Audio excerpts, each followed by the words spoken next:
अगर आप भी चाहते हैं जेबी म्यूजिक का ऑडियो वीडियो सबसे पहले आप तक पहुंचे तो हमारे चैनल को सब्सक्राइब करें और साथ में बेल आइकन दबाना ना भूलें।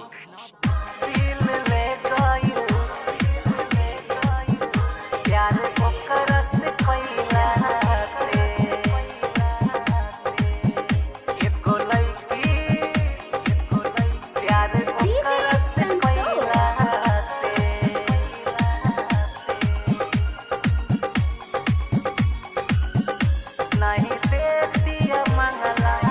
से एगो लड़की दिल ले गइल प्यार ओकरा से कइला से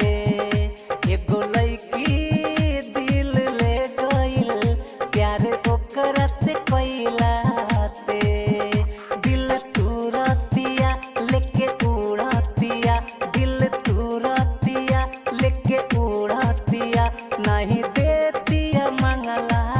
से एगो लड़की दिल ले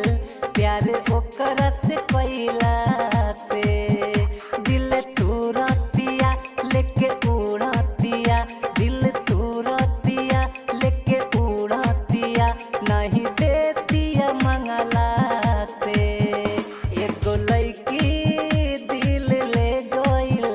प्यार ओकरा से कइला से प्यार ओकरा से कइला से।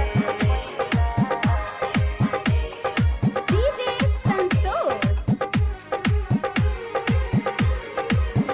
कैसे लही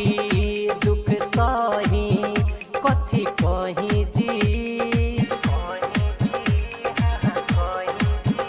तोहरा बिना नहीं जीना कैसे रही जी एको पल अब जुदाई नहीं सहता नहीं सहता नहीं सहता नहीं सहता खाना ना अब हमसे खाइल जाता वे तोहरा के पहिला से एगो लड़की दिल ले गइल प्यार ओकरा से कइला से एगो लड़की दिल ले गइल प्यार ओकरा से कइला से एगो लड़की दिल ले गइल प्यार ओकरा से कइला से।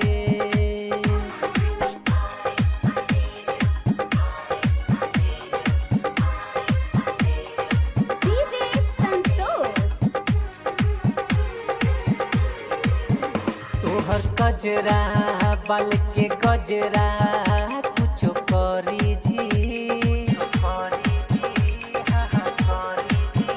तोहर नैना ले गइल चैना लागेलू परी जी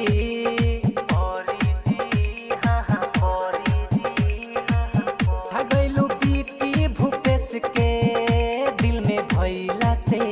दिल में भइला से दिल में भइला से दिल में भइला से ब्रिजलाल के खुशी वापस कइलू जिंदगी में अइला से एगो लड़की दिल ले गइल प्यार ओकरा से कइला से एगो लड़की दिल ले गइल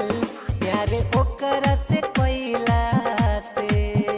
प्यार ओकरा से कइला से। जगदम्बा रिकॉर्डिंग स्टूडियो डोकैला चौक।